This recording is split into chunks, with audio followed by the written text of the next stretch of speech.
こんにちは、富谷です。前回ヘアを正確に切るために必要なポイントを解説いたしました。よかったら前回アップした動画をご覧ください。実際にヘアカットをしてみましょう。練習する課題はカットラインを直線にカットすることです。その点、ワンレングス、ボックスボブは初心者にとって良い練習課題でもあります。このボブをきれいに手入れのしやすいデザインにカットすることができれば半分はできたと言えます。というのはヨーロッパやアメリカでも最も要望が多いヘアスタイルがこのボブスタイルです。約 70% の人たちがこのヘアスタイルを好みます。それだけ要望が多いヘアスタイルでもあります。では前回のことを思い出してカットを始めてみましょう。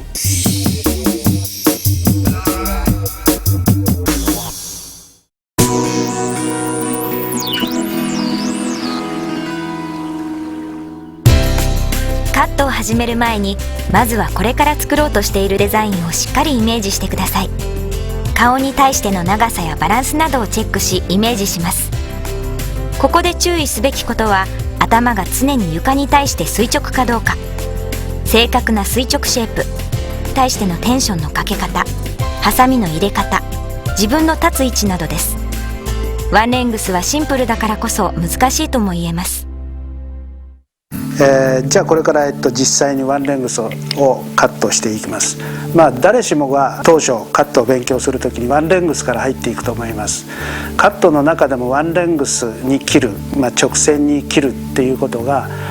本当のカットの基本の基本になります。まずは、この頭を四角の面としてイメージしてカットしていきます。四角にイメージすることで、どこの面に自分が立っているかっていうその位置がはっきり分かります。今回切るのはボックスボブと言われている頭に対して床に対して平行に正確に切る練習をしますけれども、四角く切るっていうことは丸さに沿って細かく自分の体を移動してちょこちょこ切っていくとラインがどうしても狂いやすくなります。なるべく面を意識してカットしていくと正確に素早く切れると思います。ワンレングスの良さっていうのは長さを短くすることでお客さんの表情がぐんと変わってしまう。だからワンレングスは面白いっていうことが言えます。ヘアスタイルいろんなデザインありますけれども、長さを変えるだけで人のイメージってすごくいます。今回切るワンレングスのボックスボブのブロッキングの仕方について説明していきます。モデルウィッグの顔が正面を向いてるかどうか確認して、でセンターを意識します。で分け取ります。この時も、先ほど説明しました頭を四角イメージする、こういう感じに四角をイメージした時にこの対角線上に床に対して平行にブロッキングラインを引きます。それを引くことで横の部分、ここの部分が頭を四角く考えた時にサイドの部分、頭は丸いんですけどここから上は上の部分、そういうイメージを持ちます。頭が 床に対して垂直かどうかを確認して、で床に対して平行にまずはシェーピングします。ただ先ほど言った頭を四角く考えてそれの対角線上の位置から一気にそのシェイプに対して引きます。分け取ります。そうしましたら今サイドセクションが分け取られました。バックセクションは、このまんま U 字型馬蹄形に取ります。ここがバックセンターの位置なんですけども、この位置から右と同じ形になるように意識して R を取ります。床に対して平行に取ります。はい、このようにフロントがだいたい同じ位置かを確認したら、このようにきれいにシェイプしてまとめます。バックはまずバックセンター正中線を取ります。はい、正中線を取ったらサイドセクション、そうしましたら反対側も同様に前頭部と後頭部を軽く分けて、でこのように取ります。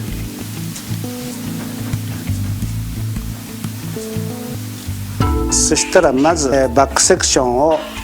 カットしていきます。まずこの真ん中の線、正中線に分け取って片方ずつ切っていきます。で、髪の毛が乾いてきたら同じウェット状態、髪の毛が乾いてるところと湿ってるところがバラバラになりますと髪の毛の長さが狂いやすくなります。ですからよく同じようなウェット状態にしてからカットに入る。まずはこのバックセクションを切ります。で、シェイプの仕方ですけれども、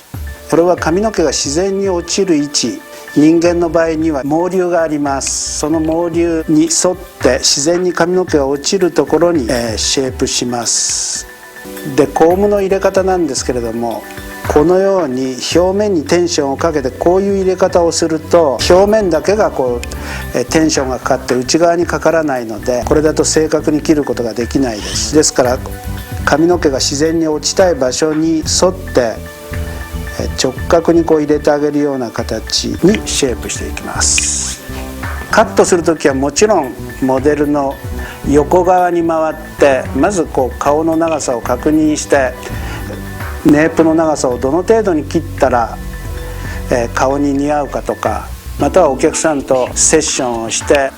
どのぐらいの長さに切りたい、そういうイメージがあると思うんですけども、その長さのイメージをちゃんとサイドから確認してからネープの長さを切ります。ワンレングスで気をつけなければいけないことは、角度はまず真下に、頭を垂直にしてて真下にシェイプする。あと上下の角度はオンザスキン、人間の場合でしたら頭皮にピタッとつけて角度を0度で切ります。モデルウィッグの場合にはハサミが通りにくいので、指1本、この指1本浮いた部分、頭を前に倒します。頭を前に倒してカットすることで起き上がった時に内側が短く外側が長く切れて指1本の厚さ分段差がつかないでワンレングスになります。ハサミの入れ方も内側が短くなるようなそういう気持ちを込めてカットします。この場合に頭はこういう丸さを持ってるんですけれども、このバックセクションは頭が平らな面として捉えて、この面の上に髪の毛を乗せてくるような感じのシェイプをして直角に切ります。このブロッキングの良さは、自分がこのバック面をセンターからこの両サイドまでいっぺんに自分で目で確認をして切れるので、これを何回も分けて切らなくていい利点があります。この右サイドでガイドになるのは当然左サイドのこのカットラインとこの真ん中の正中線、その正中線に平行にシェイプして、でしかも今まで切ったこのカットラインの延長線上でカットしていきます。この場合に初めからこの延長線上の仕上がりの長さにぴったり切るんではなくって、ある程度自分がイメージしたこのイメージポイントよりも心持ち長めに当初切っていきます。では切ってみましょう。先ほど切ったカットラインを多めに掴んで正中線に対して平行にシェイプをして、でイメージポイント、最終的にカットする長さよりも心持ち長めに切ります。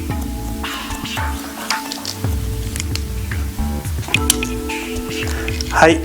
でカットができましたら左右同じ長さかどうか確認します。少し心持ち長めに切ってますので、あと何ミリ切れば左右対称の長さになるかどうかをチェックします。はい、あと5ミリ程度切るとイメージ通りのラインに切れます。今でもいつも心の中で口ずさむことは、正中線に対して平行にシェイプして直角にカットで、もう一度チェックして思う長さにできたら次のセクションに行きます。このサイドセクションの中間ぐらいを一気に取ります。サイドはこの耳の厚み、立ち耳の人とか、耳の厚みがあるのであまり薄く取ってしまうと耳を、テンションをかけた時に突き破って出てきてしまうと長さに誤差が出ます。それをカバーするために、耳の厚みが完璧にカバーされる厚さぐらいに取ります。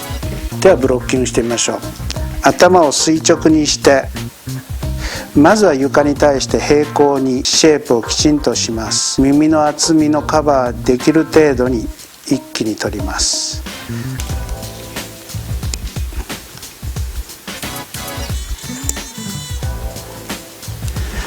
はい、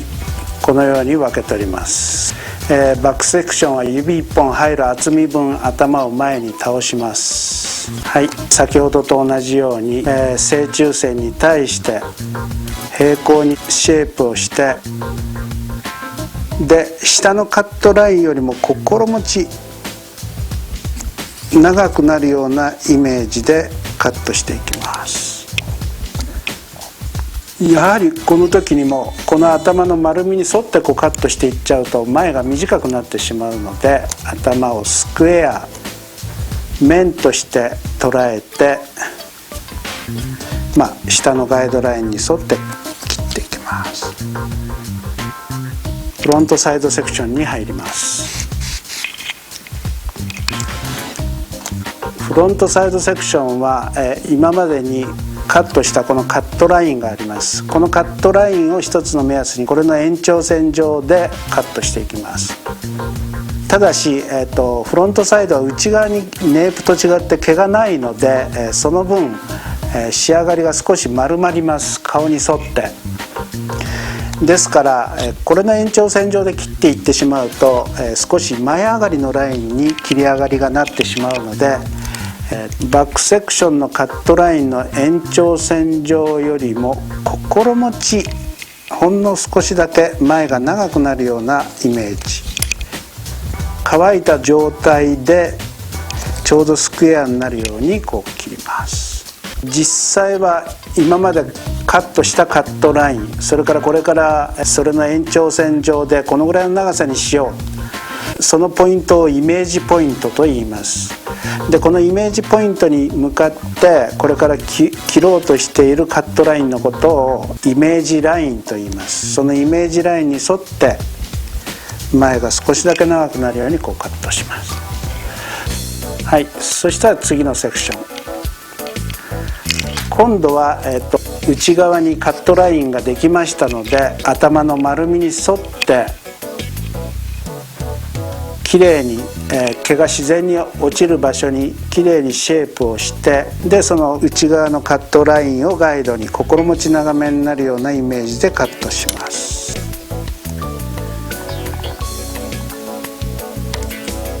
今度はもう下にガイドがありますので、体は頭の丸さに沿って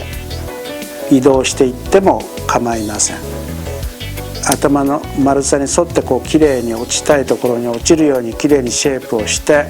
でカットをしていきます。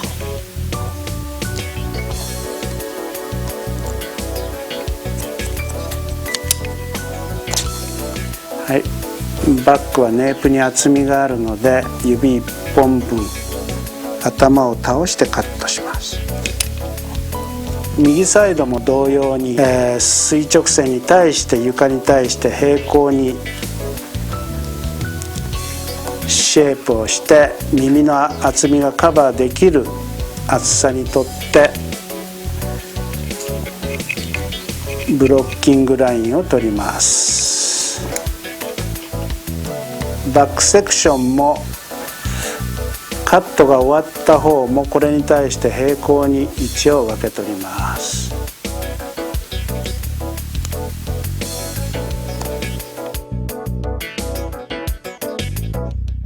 左のカットライン、下のカットラインの延長線上とあらかじめ内側に切ったガイドを意識してカットしていきます。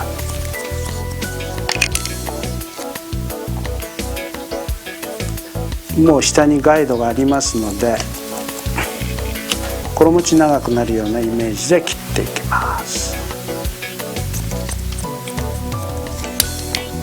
今まで切ったカットラインの延長線上と左サイドを切り上がりました。ここのポイントが顎より何センチぐらい下に切られてるかを自分でイメージして、顎より何センチぐらい、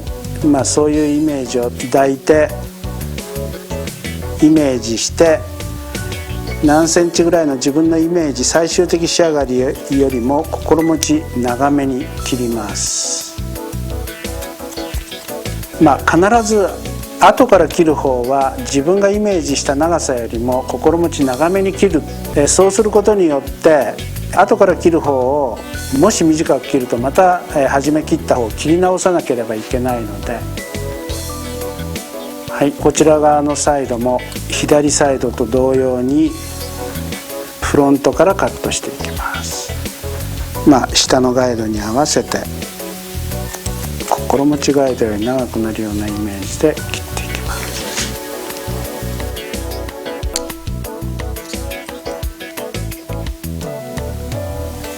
シェイプは紙の丸さに合わせてカットしていきます。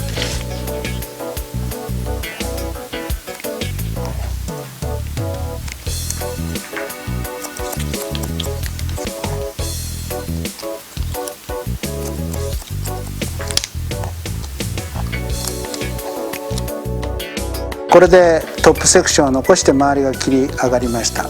では、続いてトップセクションに入ります。トップセクションはまずセンターに分けて、このトップの部分は一気にカットしていきます。センターに分けます。今回はバングを作らないで前髪も長いタイプの、ボックスボブを切りたいと思います。前髪の部分をブロッキングします。両サイドはこの目尻の上がったラインぐらいで、奥行きは 1.5 センチぐらい 1.5 センチぐらいの奥行きに取ります。そしたらこちら側も同様に取ります。この前髪の部分を分け取ります。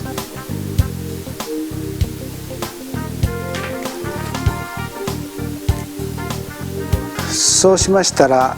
今度は頭のこのカーブに沿ってシェイプのテンションの強さは根元の立ち上がりをあまりピタッと殺さない程度にシェーピングをして、床に対して垂直になってるかどうか確認をして、で床に対して平行にカットします。次のセクションもカットします。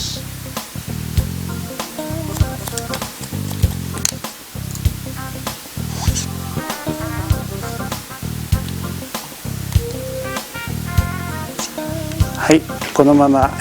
徐々にバックセクションに、このクラウン部分、トップの部分は、放射状にシェイプを何回もして下のガイドに合わせてカットしていきます。内側もちゃんと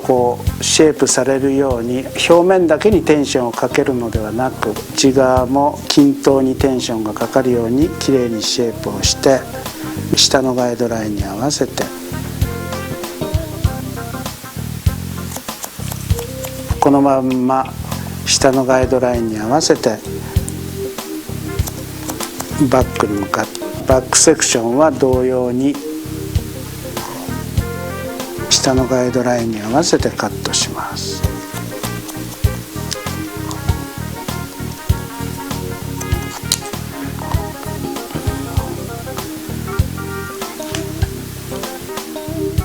で指も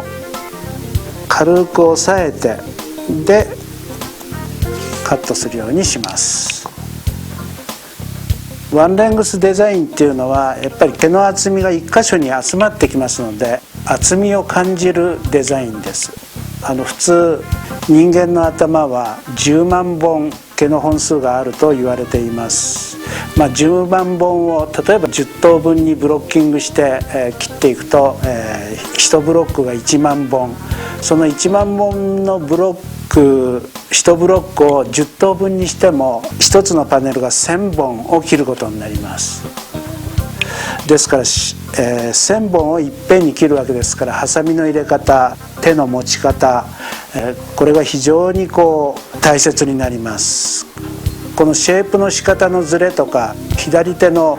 持ち方次第で誤差が出てきてしまいます。ワンレングスの大切な要素はシェイプを正確にすること、それと手の押さえる角度を切りにくいからといって外側に跳ねたりしないこと、そういうことがカットでは大切になってきます。ここのトップの部分は丸くってシェイプのするたんびに、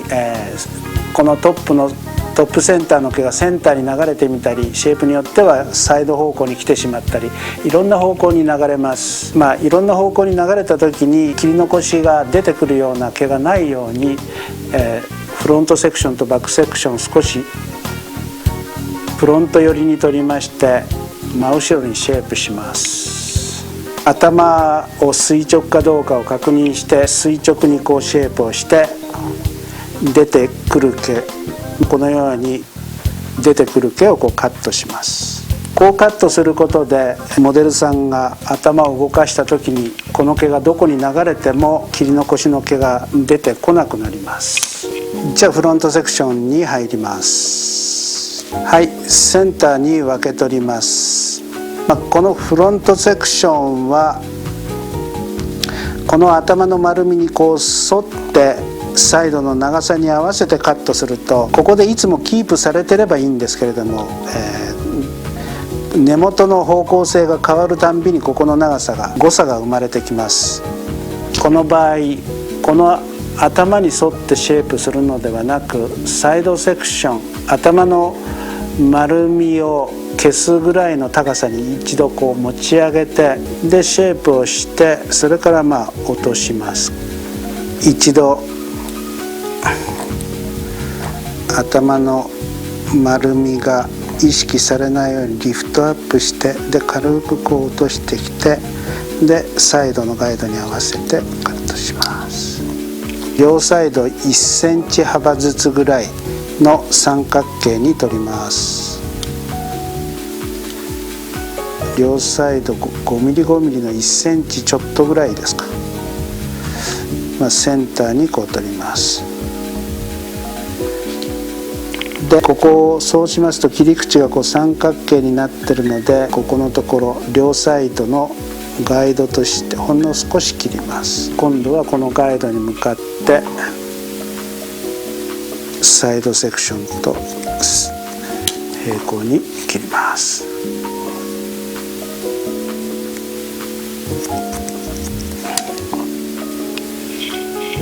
ここの部分両サイドのガイドができましたので、そのガイドに合わせてきれいにカットします。チェックカットはバックからいきます。このセンター正中線に沿ってバックもセンターに分け取ります。図解のところで説明しているように、ここはバイアスシェイプ、垂直シェイプではなくて少し斜めにシェイプをずらします。シェイプをずらすことによって、今ここの毛が一番表面の毛だとすると、シェイプをずらすことによって内側の毛と表面の毛がカットラインに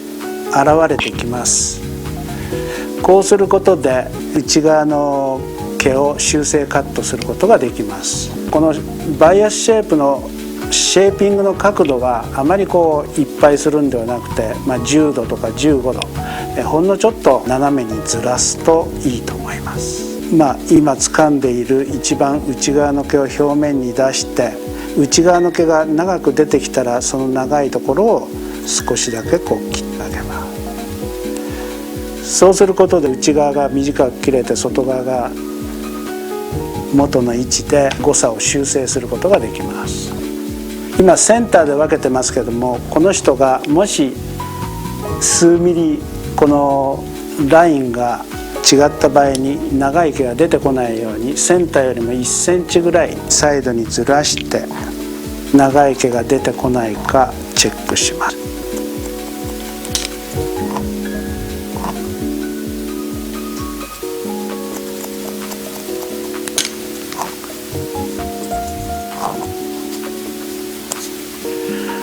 反対側も同様にこのセンターラインよりもやや1センチぐらいオーバーしてこちら側もチェックカットします。もし長い毛とか出てくるようでしたらそれをこう切ります。はい、では、カットが上がりましたので、実際に、仕上げてみます。ブローがかかり上がりましたので、ドライのチェックカットを行います。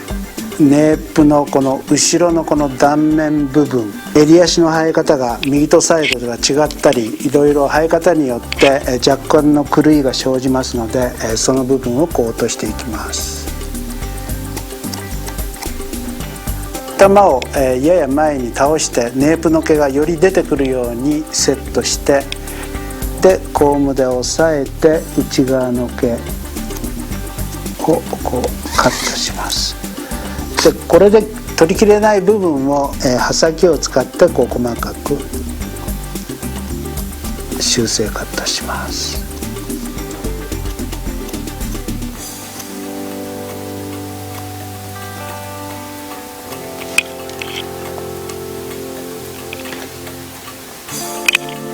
はい、一通りチェックしてチェックカットが終了になります。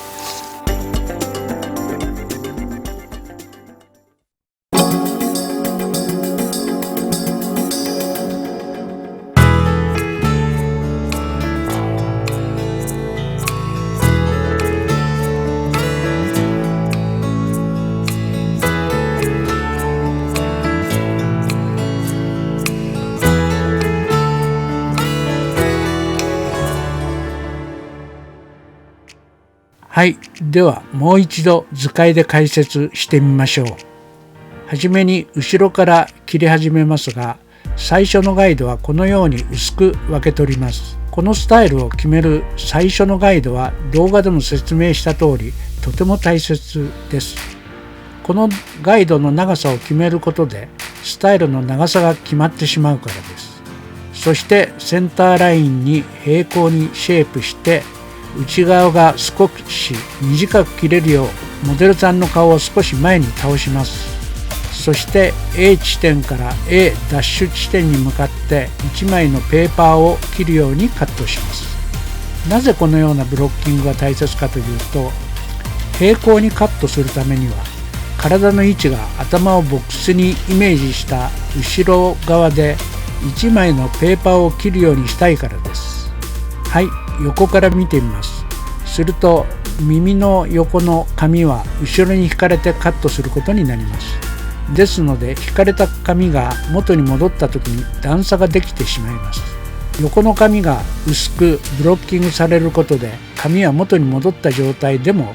段差が少なくなります。ですので誤差が少ないというわけです。ではボックスをイメージしてみましょう。